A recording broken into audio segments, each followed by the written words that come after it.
The Long Love, a mother's journey through dreams, sacrifice, and resilience. She was once a young dreamer, chasing music under the Pittsburgh sun, until life handed her 3 newborns, one heartbreak, and a choice that would rewrite her destiny. From the laughter of childhood to the storms of teenage years, from finding herself again to standing by the love of her life. Through illness, Maggie's story is not about perfection. It's about perseverance, sacrifice, and the kind of love that refuses to fade. But what did she lose? And what did she find? In the end, welcome to ELIZA'S Stories. We hope you have a relaxing time enjoying our story. If you enjoyed this video, please give us a like, share, and subscribe. Thank you. The morning light filtered through the small apartment window on Carson Street in Pittsburgh's South Side, casting gentle shadows across 20-year-old Margaret Sullivan's face. She stood at the kitchen counter, humming softly while preparing coffee, her auburn hair catching the golden rays of dawn. The year was 1976, and the world felt infinite with possibilities. Maggie had always possessed that rare quality that drew people to her, like moths to a flame. Her laugh was infectious, her smile genuine, and her dreams as vast as the steel mills that defined her hometown's skyline. She worked at a local diner downtown, saving every penny she could while pursuing her passion for music in the evenings. One day, "I'm going to sing on a real stage," she would tell her reflection in the mirror each morning, her voice filled with unwavering conviction. The dream wasn't just a wish.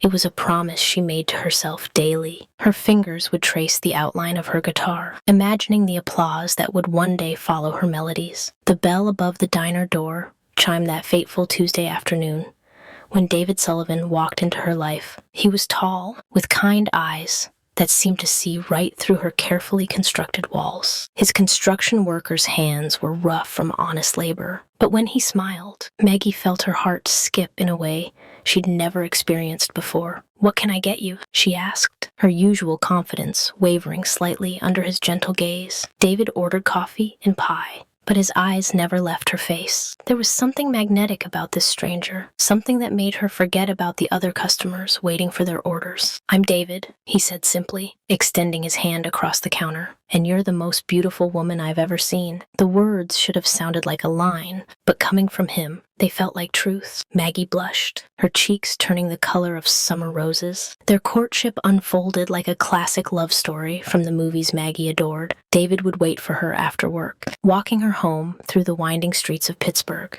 They would talk for hours about everything and nothing, their conversations flowing as naturally as the 3 rivers that converged in their city. "Tell me about your dreams," David said one evening as they sat on the steps of her apartment building. The city lights twinkled below them like fallen stars. Maggie's eyes lit up as she described her musical aspirations, her voice growing stronger with each word. "I want to touch people's hearts with my songs," she explained, her hands gesturing expressively. "Music has this power to heal, to connect, to make people feel less alone in the world." David listened intently, never once suggesting her dreams were too big or unrealistic. 6 months later, David proposed under the Heinz Chapel's stained glass windows, the colored light creating a kaleidoscope around them. "Maggie Sullivan," he said, the name rolling off his tongue like a prayer. "I love the sound of that." She said yes through happy tears, feeling as though her life was finally beginning in earnest. Their wedding was small but perfect, held in the same chapel where he'd proposed. Maggie wore her grandmother's dress, altered to fit her petite frame. The lace was yellowed with age, but it carried the weight of family history and love. David's eyes never left her as she walked down the aisle, and in that moment, she felt like the luckiest woman alive. The early days of their marriage were filled with simple pleasures and shared dreams. They rented a modest house in Squirrel Hill, painting the walls together and slowly filling the empty rooms with secondhand furniture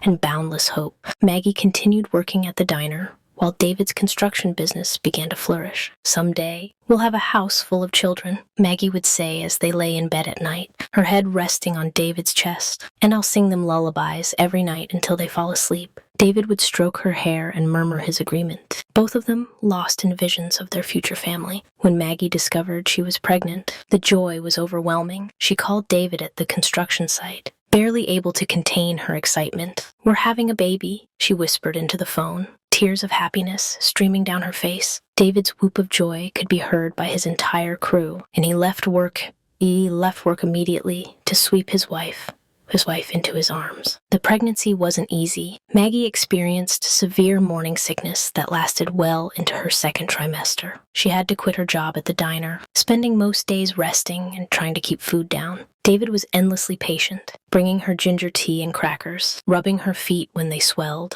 "I'm sorry I'm so useless." Maggie would apologize during her worst days. David would shake his head firmly, kissing her forehead with infinite tenderness. "You're growing our child," he would remind her. "That's the most important job in the world." At 20 weeks, during a routine ultrasound, they received shocking news. "Congratulations," the technician said with a bright smile. "You're having twins." Maggie and David stared at the grainy black and white images in amazement, trying to make sense of the two distinct heartbeats echoing through the room. The twins arrived on a snowy February morning, earlier than expected, but healthy and strong. Kevin came first, followed minutes later by Kate. Maggie held them both against her chest, overwhelmed by a love so fierce it took her breath away. These tiny beings, so perfect and fragile, were hers to protect and nurture, but their joy was tempered by tragedy. The third baby, Kyle, didn't survive the delivery. Maggie and David grieved deeply for the child they would never know, holding each other through nights filled with tears and unanswered questions. The loss created a hollow ache that would never fully disappear. In their darkest hour, fate intervened in the form of a social worker who arrived at the hospital with an abandoned newborn. The baby's father had left him at the fire station, unable to care for him after his mother died in childbirth. "Would you consider adoption?" she asked gently, sensing the profound love radiating from the grieving couple. Looking into the baby's dark eyes, Maggie felt an instant connection. This child needed them as much as they needed him. "His name is Randall," she whispered, the name coming to her as naturally as breathing. David nodded, his own eyes filling with tears as he reached out to touch the baby's tiny hand. Taking 3 newborns home was overwhelming in ways Maggie had never imagined. The house that once felt spacious suddenly seemed impossibly small. Feeding schedules overlapped. Sleep became a precious commodity, and Maggie often found herself questioning her ability to be the mother these children deserved. "I don't know if I can do this," she confessed to David one night after a particularly difficult day. Kevin had been colicky, Kate refused to eat, and Randall seemed to sense the chaos around him. David found her crying in the nursery at 2 a.m, surrounded by the chaos of new parenthood. "We're learning together," David assured her, taking Kevin from her arms and beginning the familiar swaying motion that sometimes calmed him. "Nobody knows how to be a parent right away. We'll figure it out as we go." His confidence was like an anchor in the storm of her uncertainty. Slowly, they developed routines that worked. Maggie discovered she had an intuitive understanding of each child's needs. Kevin was sensitive and required gentle handling. Kate was determined and strong-willed, and Randall was observant, taking in everything around him with those intelligent dark eyes. The musical dreams that had once seemed so important gradually faded into the background as Maggie poured herself into motherhood. Her guitar gathered dust in the corner of their bedroom, replaced by lullabies sung a cappella during midnight feedings. She told herself the music could wait. These precious early years with her children could not. Friends and family marveled at how naturally Maggie took to motherhood, but she felt like she was constantly struggling to keep her head above water. There were moments of pure joy. Kevin's first smile, Kate's determined crawling, Randall's early attempts at words. But they were interspersed with exhaustion and self-doubt. "You're doing an amazing job," their pediatrician assured her during a routine checkup when the babies were 6 months old. All 3 children were thriving. There are growth charts showing steady progress. Maggie smiled gratefully, but inside she wondered if she was enough for these 3 souls who depended on her completely. The first year passed in a blur of sleepless nights, countless diaper changes, and small victories celebrated with tears of relief. Maggie documented everything in a baby book, determined to preserve these fleeting moments. Despite the chaos, she wrote letters to each child, describing their personalities and milestones, creating a record of their earliest days. As the children grew into toddlers, their distinct personalities became even more pronounced. Kevin was gentle and artistic, often found quietly stacking blocks or examining leaves with intense concentration. Kate was fearless and physical, climbing everything in sight and testing every boundary. Randall was the observer, content to watch his siblings' adventures while processing the world around him with remarkable maturity. They're so different, Maggie mused to David one evening as they watched the children play in the backyard. Kevin was showing Kate how to make mud pies, while Randall supervised from his perch on the back steps. Sometimes I wonder how we'll ever figure out how to raise them properly. David wrapped his arm around her shoulders, pulling her close. We love them, he said simply. Everything else we'll figure out along the way. Look at them, Maggie. They're happy, healthy, and loved. That's what matters most. His words were a comfort, but Maggie couldn't shake the feeling that she needed to be more than just loving. She needed to be perfect. The pressure she put on herself was enormous. Every parenting book she read made her question her methods. Every other mother seemed more confident, more prepared, more naturally suited to the role. Maggie began to doubt herself in ways that would shadow her for years to come. But in the quiet moments when she tucked the children into bed each night, singing softly as they drifted off to sleep, she felt the profound truth of her calling. These 3 children were her greatest gift, her most important audience, and her legacy all rolled into one. The songs she sang to them in those precious moments were more meaningful than any stage performance could ever be. As the children's 3rd birthday approached, Maggie realized that the woman she had been was gone, replaced by someone stronger and more complex. The girl who had dreamed of musical stardom had evolved into something far more significant. The heart of a family, the keeper of their stories, and the foundation upon which 3 young lives would build their futures. The school years brought new challenges that tested Maggie's patience and resolve in ways she hadn't anticipated. Kevin, now 8, came home one afternoon with tears streaming down his face and a bruised ego from playground bullies who called him weird for preferring books to sports. Maggie's heart broke as she held him close, feeling his small body shake with sobs. "Why can't I be like the other kids, Mom?" Kevin asked, his voice muffled against her shoulder. Maggie struggled to find the right words, knowing that her response would shape how her sensitive son saw himself for years to come. She pulled back to look into his eyes, those same gentle eyes that reminded her so much of David. "Being different isn't something to fix, sweetheart," she said softly, brushing his hair from his forehead. "It's something to celebrate. The world needs people who think differently, who see beauty where others don't." But even as she spoke the words, she wondered if she was preparing him for more heartache. Kate, meanwhile, had thrown herself into soccer with the same fierce determination she brought to everything else. At 9, she was already the team captain, leading with a confidence that both impressed and worried Maggie. After one particularly intense game, Kate stormed off the field in tears after losing. "I hate losing," Kate shouted, kicking her cleats against the car tire. "Coach says we played well, but that doesn't matter if we didn't win." Maggie recognized her own perfectionist tendencies in her daughter's outburst, seeing how the need to excel was already consuming Kate at such a young age. Randall presented different challenges altogether. Now 10, he was intellectually gifted, but socially awkward, often correcting his teachers and intimidating his classmates with his advanced vocabulary. The school counselor had suggested skipping him ahead a grade, but Maggie worried about the social implications. "He's already struggling to connect with kids his own age," she explained to David during one of their late-night discussions in the kitchen. "If we move him up, he'll be even more isolated." David stirred his coffee thoughtfully, his weathered hands showing the wear of 15 years in construction. "Maybe being around older kids would be better for him," David suggested. "He might find his people there." But Maggie shook her head, remembering her own childhood struggles with feeling different. She wanted to protect Randall from that pain, even if it meant holding him back academically. The decision to keep Randall in his grade level created tension between Maggie and David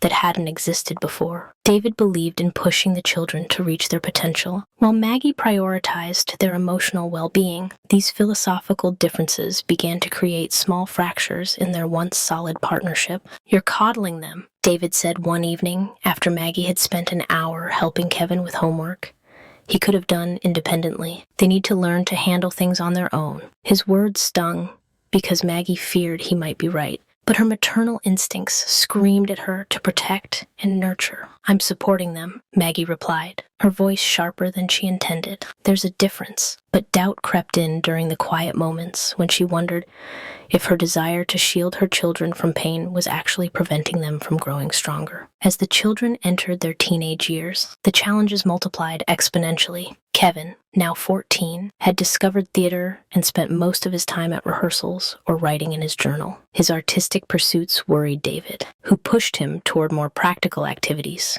like joining the debate team or learning a trade. Acting isn't a real career, David argued during dinner one night, causing Kevin to slam down his fork and storm from the table. Maggie found herself constantly mediating between her husband's pragmatic concerns and her children's dreams. Feeling torn between supporting both sides, Kate had become a star athlete, but was pushing herself to dangerous extremes. Maggie discovered diet pills hidden in Kate's backpack and confronted her daughter about the pressure she was putting on herself. "I have to be perfect," Kate insisted, her eyes blazing with determination. "Colleges only want the best. You are enough exactly as you are," Maggie told her. But she could see the words bouncing off Kate's armor of perfectionism. Watching her daughter struggle with self-worth issues felt like looking into a mirror of her own insecurities. Randall, now 15, had grown distant and intellectual, often correcting his parents during conversations and questioning their decisions with the confidence of someone twice his age. "You don't understand the complexities of the situation," he would say when they tried to set boundaries, his tone condescending despite his youth. "I may not have your vocabulary," Maggie replied during one particularly tense exchange, "but I have experience and wisdom that books can't teach you." The hurt in Randall's eyes told her she'd gone too far, but the constant challenges to her authority were wearing her down. The breaking point came during Kate's junior year, when she collapsed during soccer practice and was rushed to the hospital. The doctor explained that her body was suffering from malnutrition despite her athletic frame. Maggie sat beside Kate's hospital bed, feeling like a complete failure as a mother. "I didn't know how bad it had gotten," Kate whispered, her voice small and scared. "I just wanted to be good enough." Maggie's heart shattered as she realized her daughter had been suffering in silence, despite all her efforts to be an attentive mother. That night, Maggie stood in her bathroom staring at her reflection, seeing a woman she barely recognized. The young dreamer who had once believed she could conquer the world had been replaced by someone tired, overwhelmed, and questioning every decision she'd ever made. "I don't know if I'm cut out for this," she confessed to David as they lay in bed after returning from the hospital. "Maybe some people just aren't meant to be mothers." The words hung in the darkness between them, heavy with years of accumulated doubts and fears. David turned to face her, his expression serious in the dim light filtering through their bedroom window. "You think I don't have those same doubts every day?" he asked quietly. "You think I don't wonder if I'm failing them too?" His admission surprised her. He had always seemed so confident in his parenting choices. The conversation that followed was honest and painful, with both parents acknowledging their mistakes and fears. They talked about the pressure they'd put on each other and on their children, about dreams deferred and expectations that had become burdens rather than motivations. "We need help," Maggie finally admitted, the words feeling like both a defeat and a relief. "I can't figure this out on my own anymore." David nodded, reaching for her hand. In the darkness, for the first time in years, they felt like partners again, rather than adversaries. Family therapy became a lifeline, though it was difficult and uncomfortable at first. Sitting in a circle with her husband and children, Maggie felt exposed and vulnerable as they discussed the ways she had tried to control their lives out of love and fear. "I just wanted to protect you from making the same mistakes I made," she explained during one session, tears streaming down her face. "I gave up my dreams to be your mother, and I didn't want you to have to make those same sacrifices." Kevin looked up from his hands, his voice gentle but firm. "But Mom, you chose us. We didn't ask you to give up your dreams. That's not our responsibility." The truth of his words hit her like a physical blow, forcing her to confront the resentment she hadn't even realized she'd been carrying. The therapist helped them understand that Maggie's fear of her children's pain had prevented her from allowing them to develop resilience. Her desire to be the perfect mother had created an impossible standard that left everyone feeling inadequate. Children need to experience manageable failures to develop confidence, the therapist explained. When we shield them from all difficulty, we rob them of the opportunity to prove to themselves that they can overcome challenges. Maggie absorbed this lesson with the gravity of someone recognizing a fundamental truth. Slowly, Maggie began to step back and allow her children to struggle with their own problems. When Kevin faced rejection from a college drama program, she resisted the urge to call the admissions office or suggest he choose a safer path. Instead, she sat with him while he grieved, offering comfort without trying to fix the situation. "This hurts," Kevin said, his voice thick with disappointment. "But I'm not giving up. I'm going to audition for other programs and keep working at my craft." Maggie bit her tongue to keep from offering suggestions, instead simply saying, "I believe in you." Kate's recovery from her eating disorder was a long and difficult process that required Maggie to examine her own relationship with perfectionism. She had to learn to model self-compassion and acceptance, showing Kate that worth wasn't tied to achievement. "I'm proud of you for getting help," Maggie told Kate during one of their weekly coffee dates, a new tradition they had started in therapy. "It takes courage to admit when we're struggling." Kate's smile was tentative but genuine, and Maggie felt hope for the first time in months. Randall's intellectual arrogance began to soften as he learned to appreciate his parents' emotional intelligence and life experience. During one family dinner, he actually asked for Maggie's advice about a social situation at school. "I don't understand why my classmates don't want to discuss philosophy during lunch," he said, his frustration evident. Maggie smiled, remembering her own teenage struggles with feeling different from her peers. "Sometimes connection happens through shared interests, other than intellectual ones," she suggested gently. "Maybe try asking them about their hobbies or what they did over the weekend."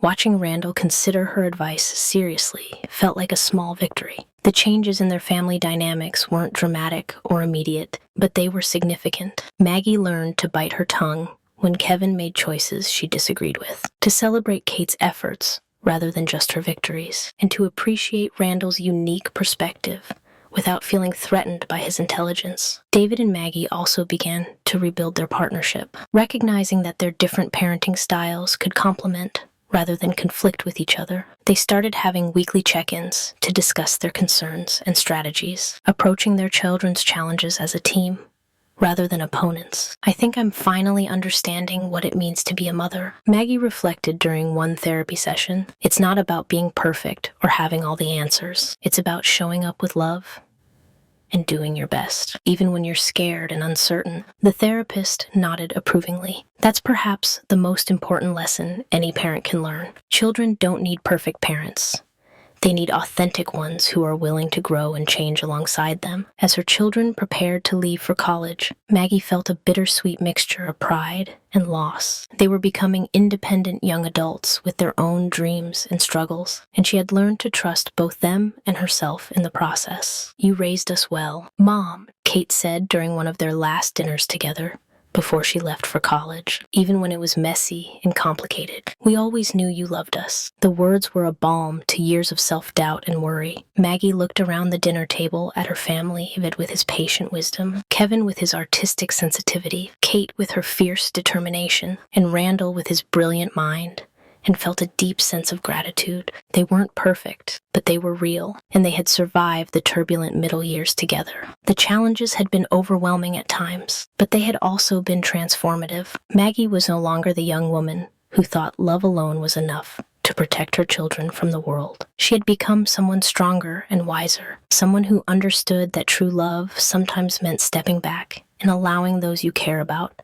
to find their own way. The empty nest syndrome hit Maggie harder than she had anticipated. At 45, she found herself wandering through the house that had once buzzed with teenage energy, now eerily quiet, except for the tick of the grandfather clock in the hallway. David left for work each morning at 6:30, and the silence that followed his departure felt suffocating. "I don't know who I am anymore," she confessed to her sister Linda during one of their weekly phone calls. "For 25 years, I've been Kevin's mom, Kate's mom, Randall's mom. Now what am I?" The question hung in the air, like a challenge she wasn't sure she was ready to face. Linda, ever practical, suggested Maggie return to work or find a hobby. "You're still young," she insisted. "This could be your time to rediscover those dreams you put aside." but the dreams felt distant now, like looking at photographs of someone else's life. The old guitar in the closet seemed to mock her when she finally pulled it out one afternoon. Her fingers, once nimble and sure, fumbled over the strings. The calluses she had built up in her 20s were long gone, replaced by soft skin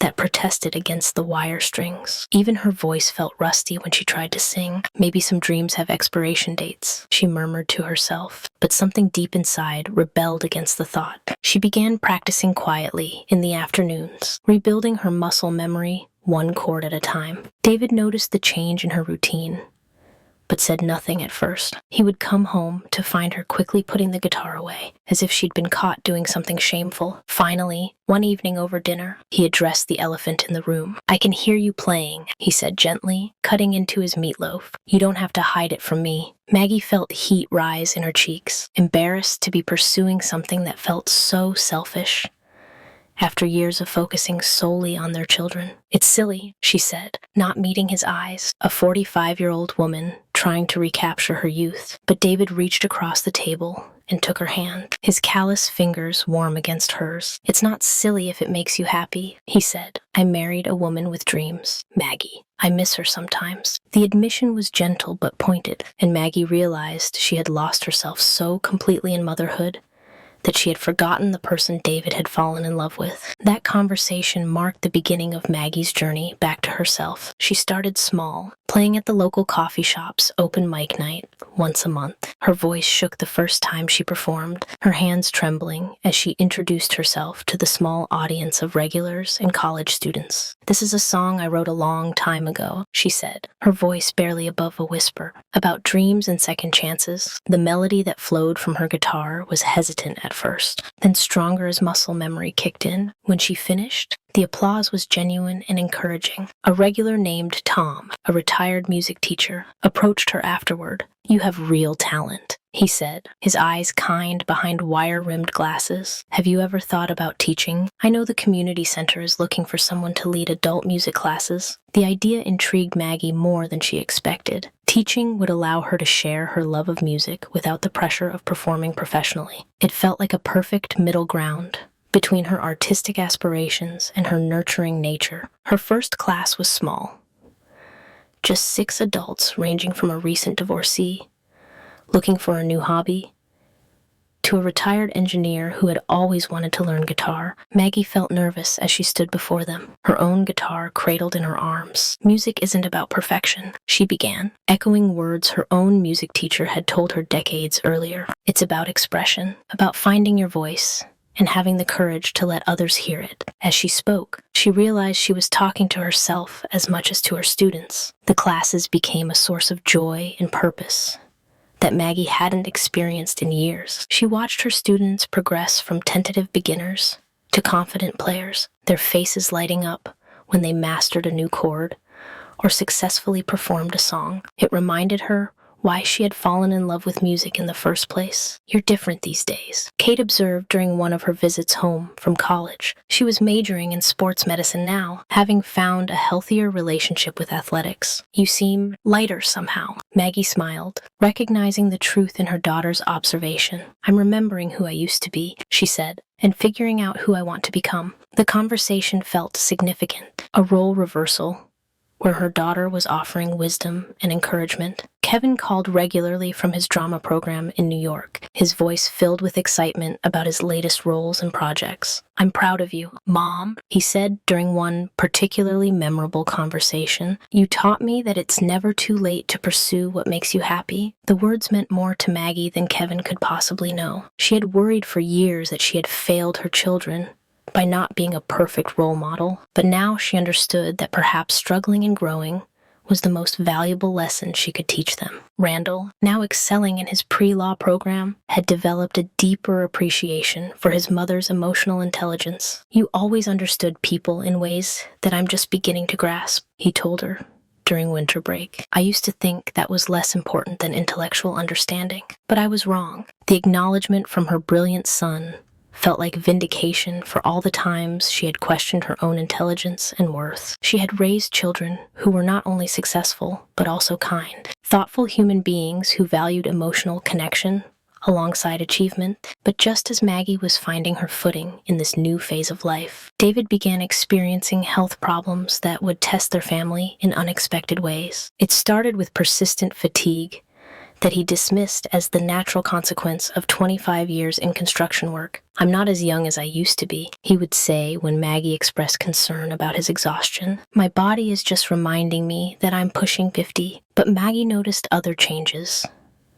Difficulty concentrating, occasional confusion about familiar tasks, and a tremor in his hands that worsened when he was tired. The diagnosis of early onset Parkinson's disease came like a thunderbolt. On an otherwise ordinary Tuesday afternoon, Maggie sat in the neurologist's office, holding David's hand while the doctor explained the progressive nature of the condition and the treatments available. "The good news is that we've caught it early," Dr. Martinez explained, her voice professional but kind. "With proper medication and lifestyle changes, David can maintain his quality of life for many years." But Maggie heard the unspoken words. This was the beginning of a long, difficult journey. David took the news with characteristic stoicism, nodding thoughtfully as the doctor outlined treatment options and lifestyle modifications. But Maggie saw the fear in his eyes, the same fear she felt clawing at her own heart. They had just begun to rediscover themselves as individuals.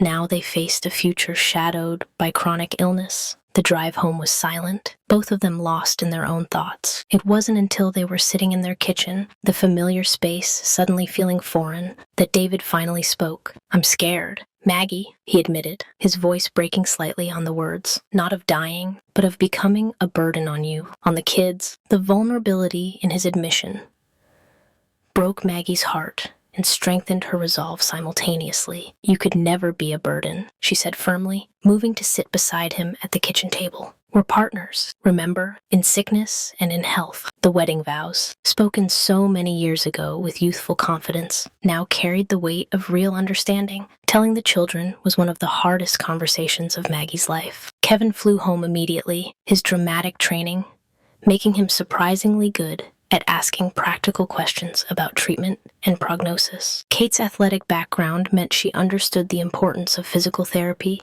and exercise in managing the condition. Randall, true to form, researched everything he could find about Parkinson's disease and arrived with printouts of the latest studies and treatment options. "We're going to figure this out together," Kate declared during their family meeting, her determination reminiscent of her teenage athletic pursuits, but now directed towards something far more important than winning games. The months that followed were an adjustment period that tested everyone's patience and resilience. David had to retire earlier than planned, his construction work becoming impossible as his motor skills declined. The financial implications were significant, forcing them to reassess their retirement plans and future goals. Maggie's music classes became more important than ever, not just as a creative outlet, but as a crucial source of additional income. She expanded her teaching to include private lessons and began performing at local venues with greater frequency. The irony wasn't lost on her that her childhood dreams were finally coming true, out of necessity rather than choice. "Life has a strange sense of timing," she mused to Tom, her mentor from the coffee shop, as they prepared for a small concert at the community center. "I spent years putting my music aside for my family, and now my music is helping support my family." Tom, who had become a close friend and sometimes collaborator, nodded understandingly. "Maybe that's the point," he suggested. "Maybe we're not meant to choose between different parts of ourselves. Maybe we're supposed to find ways to integrate them all." The concert was a success, raising enough money to help cover David's medical expenses while showcasing Maggie's growth as a performer. She played songs from her youth alongside new compositions inspired by her experiences as a mother and wife, facing an uncertain future. One song, titled "Seasons of Love," particularly resonated with the audience. It spoke of the different phases of life, how love evolves and deepens through challenges, and the way families grow stronger by weathering storms together. When she finished, there wasn't a dry eye in the house. David, despite his tremor and occasional difficulty walking, insisted on attending every performance. He would sit in the front row, his face glowing with pride as he watched his wife command the stage with growing confidence. Their love tested by years of parenting challenges and now health concerns, had found new depth and meaning. "You're magnificent," he told her after one particularly emotional performance, his words slightly slurred by medication, but his meaning crystal clear. "I'm so proud of the woman you've become." Maggie kissed him tenderly, tasting salt from both their tears. The children visited more frequently now, each finding ways to contribute to their father's care and their mother's well-being. Kevin helped research adaptive technologies that could make daily tasks easier for David. Kate used her sports medicine knowledge to develop an exercise program that would help maintain his mobility. Randall handled the complex insurance paperwork and legal considerations. "We're not the same family we were when you were teenagers," Maggie observed during one of their gatherings, looking around the dinner table at her adult children and their father. "We're better. We're more honest, more connected, more real." The observation sparked a conversation about how the family had evolved, how the challenges of adolescence had ultimately strengthened their bonds, and how facing David's diagnosis had brought them even closer together. They were no longer performing roles, but living authentically as flawed, loving human beings. Maggie's 50th birthday arrived with a mixture of celebration and reflection. The children organized a surprise party at the community center, where she taught, inviting her students, fellow musicians, and longtime friends. The evening featured performances by her students, sharing songs they had learned in her classes. "You taught us more than music," said Eleanor, one of her first students who had become a dear friend. "You taught us that it's never too late to find your voice, to take up space in the world, to claim the dreams we thought had passed us by." As Maggie looked around the room, filled with people whose lives she had touched through music, she felt a profound sense of accomplishment that had nothing to do with fame or recognition. She had found a way to nurture others while nurturing herself, to be a caregiver without losing her identity. The evening ended with Maggie and David slow dancing to a song she had written for their anniversary, his movements careful but determined, her voice carrying a melody that spoke of enduring love and hard-won wisdom. They were no longer the young dreamers who had fallen in love 30 years earlier, but they were something perhaps more valuable. Partners who had learned to weather life's storms together, while maintaining their individual identities. "Thank you," David whispered as they swayed together, his words encompassing everything they had shared and survived. Maggie simply held him closer, understanding that gratitude was the foundation of the life they were building together, one day at a time. The years flowed by, like water through cupped hands, each season bringing subtle changes that accumulated into profound transformations. At 62, Maggie found herself in a role she had never imagined, grandmother to 5 beautiful grandchildren whose laughter filled the house with echoes of her own children's youth. Kevin had married Sarah, a fellow theater artist he met during an off-Broadway production, and they had given Maggie 2 granddaughters. 8-year-old Emma inherited Kevin's sensitivity and artistic nature, spending hours drawing elaborate fairy tale scenes, while 6-year-old Grace possessed Kate's athletic prowess and boundless energy. "Grandma Maggie, will you teach me to play guitar like you did with Daddy?" Emma asked one Sunday afternoon, her small fingers tracing the strings of Maggie's acoustic guitar with reverence. The request stirred something deep in Maggie's heart, a sense of continuity that transcended generations. "Of course, sweetheart," Maggie replied, adjusting the guitar to fit Emma's small frame. "Music is meant to be shared, passed down like a family recipe." As she guided Emma's fingers to form her first chord, Maggie felt the circle of life completing itself in the most beautiful way possible. Kate had found love with Marcus, a physical therapist she met during her own recovery journey. Their 3 children were a whirlwind of activity. 10-year-old Jack, who reminded everyone of young Randall,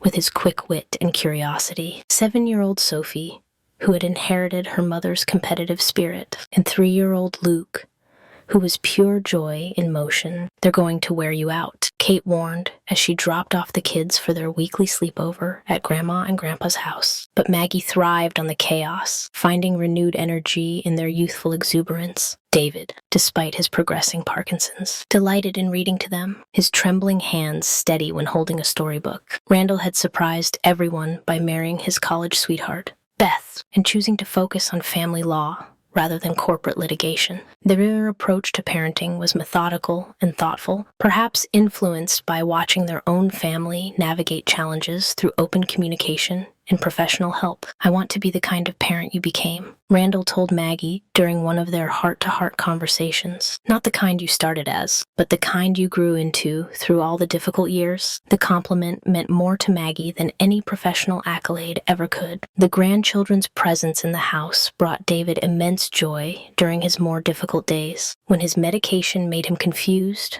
or his movements became unpredictable, the children's acceptance was complete and unconditional. They adapted to Grandpa's slower pace, learned to speak clearly when his hearing wasn't sharp, and created games that accommodated his limitations. "Grandpa, let's play the story game," Jack would suggest when David was having a particularly challenging day. They would sit together, David's shaking hands, holding Jack's steady ones, creating elaborate tales that exercised David's mind while entertaining the child. These moments were precious beyond measure. Maggie's music career had blossomed in ways she had never expected. What began as community center classes had evolved into a thriving program that served adults throughout the Pittsburgh area. She had recorded 2 albums of original songs, modest successes that brought her regional recognition and the satisfaction of artistic achievement. Late Bloomer, her first album, featured songs about second chances, motherhood, and finding one's voice after years of silence. The title track became something of an anthem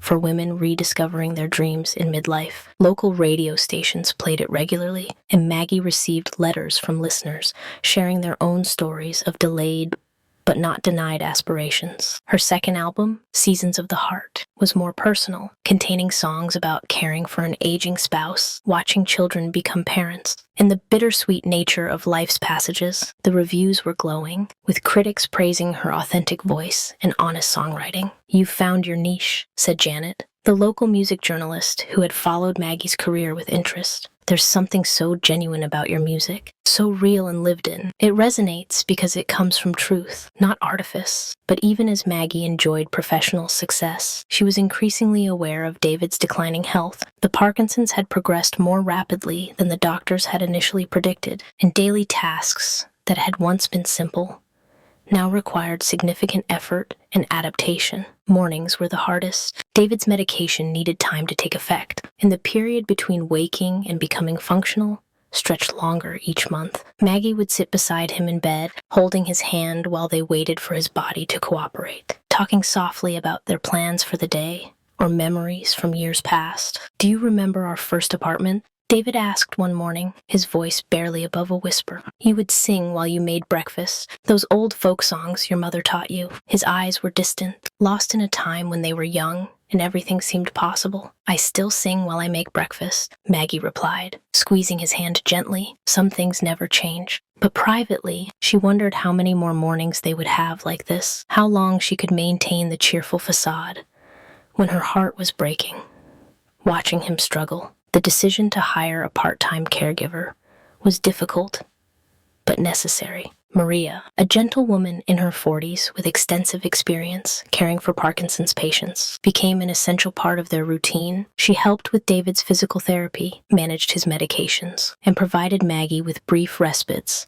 to maintain her teaching and performing schedule. "You cannot care for him properly if you don't care for yourself," Maria advised with the wisdom of someone who had watched many families navigate similar challenges. "Your music, your students, your own health, these are not luxuries. They are necessities that allow you to be strong for your husband." The advice was sound, but guilt still plagued Maggie when she left the house for performances or teaching. She felt as though she was abandoning David, even though he consistently encouraged her to maintain her independence and pursue her artistic goals. "Your music brings light to this house," David told her one evening as she prepared for a concert at the local arts center. "When you come home glowing from a good performance, it reminds me of the girl I fell in love with all those years ago. Don't ever stop being her." The concert that night was particularly meaningful. Maggie performed several songs about caregiving and aging, pieces that had grown from her daily experiences. The audience, many of whom were dealing with their own family health crises, connected deeply with the material. After the show, an elderly gentleman approached her with tears in his eyes. "My wife has dementia," he said quietly. "Your song about holding on to love,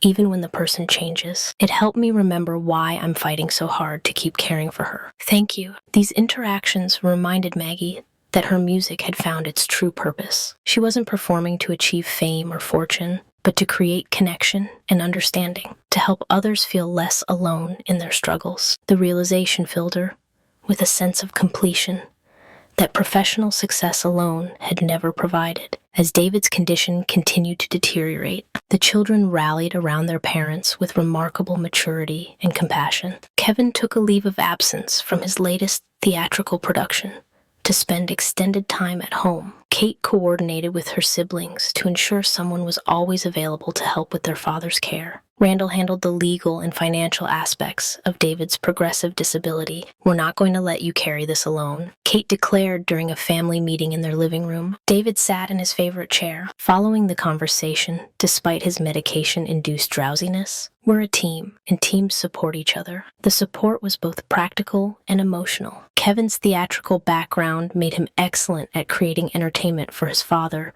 during long, difficult days. Kate's medical knowledge helped her communicate effectively with David's healthcare providers. Randall's legal expertise ensured that David's wishes regarding his care were properly documented and respected. But it was the grandchildren who provided the most profound comfort during David's darkest moments. Their innocent acceptance of his condition, their ability to find joy in simple interactions, and their unconditional love created bright spots in increasingly challenging days. "Grandpa, sing with me," Emma would request, settling beside David's chair with her small guitar. Their duets were shaky and imperfect, David's voice trembling with palsy, but they were filled with love and connection that transcended physical limitations. Maggie documented these precious moments in a journal she had started keeping, wanting to preserve the memories for herself and the family. She wrote about the small victories, a day when David's medication worked particularly well, a moment when his laughter filled the house, an afternoon when he was able to play catch with Jack despite his trembling hands. But she also wrote honestly about the losses, the gradual disappearance of the man she had known for over 30 years, the increasing responsibility of being both wife and caregiver, the loneliness that accompanied watching someone you love slip away by degrees. "Some days I feel like I'm grieving someone who's still alive," she wrote.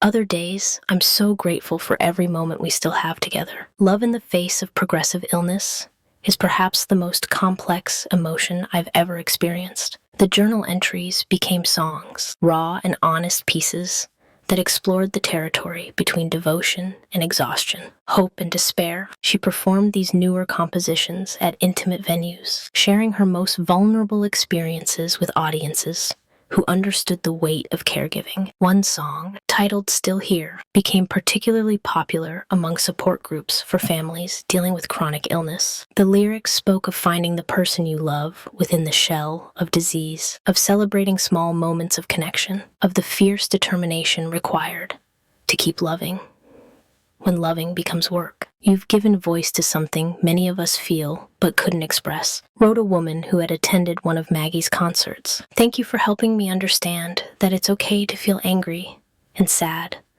and grateful all at the same time. Your music makes this impossible journey feel a little less lonely." As David's 70th birthday approached, Maggie wanted to create a celebration that honored both who he had been and who he still was. She organized a small gathering with immediate family, featuring photo albums spanning their life together and recordings of David's favorite songs. "Look at this one," Kevin said, holding up a picture from the children's elementary school years. David was building a treehouse, his strong hands steady on the hammer, while 3 young faces peered up at him with absolute trust and admiration. "Remember how invincible you seemed to us back then?" David studied the photograph with effort, his eyes struggling to focus, but his smile genuine. "I felt invincible," he whispered. "I thought I could protect you from everything. I thought I could protect your mother from everything too." His voice carried the weight of dream that illness had slowly eroded. "You did protect us," Randall said firmly. "You taught us to be strong, to face challenges head-on, to take care of each other. That protection doesn't disappear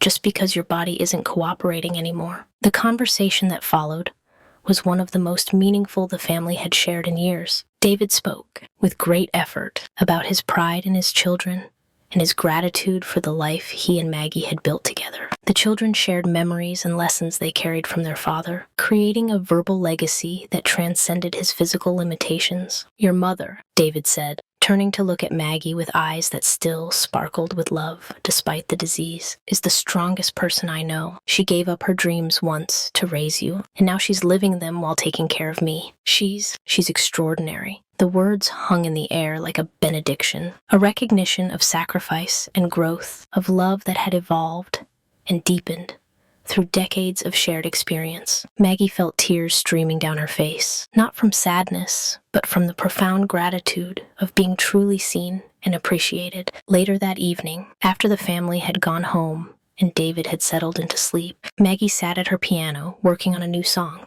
The melody was tender but strong, with lyrics that spoke of love's evolution, of partnerships that survive every test, of the privilege of caring for someone whose love has shaped your entire life. Grateful for the journey, grateful for the pain, she sang softly, her voice carrying into the quiet house. Grateful for the seasons, sunshine and the rain. Grateful for the love that grows stronger through the years. Grateful for the laughter, grateful for the tears. The song would become the centerpiece of her next album, a collection dedicated to David entitled The Long Love. But more than a professional achievement, it was a testament to a life fully lived, to dreams deferred but not destroyed, to the profound truth that love is not a feeling, but a choice made daily, especially when daily becomes difficult. As she played the final chords and looked toward the bedroom where David slept, Maggie felt a deep sense of completion. She had become the woman she was meant to be. Not perfect, not without regrets, but authentic, strong, and full of the kind of love that transcends circumstance. The heart of the family, just as David had always seen her, but also so much more. An artist, a teacher, a caregiver, a woman who had learned to honor all parts of herself while serving others. The future remained uncertain, shadowed by the progression of David's illness and the reality of aging. But Maggie faced it with the wisdom earned through decades of growth, the strength developed through surviving challenges, and the gratitude that comes from understanding how precious and fleeting every moment of connection really is.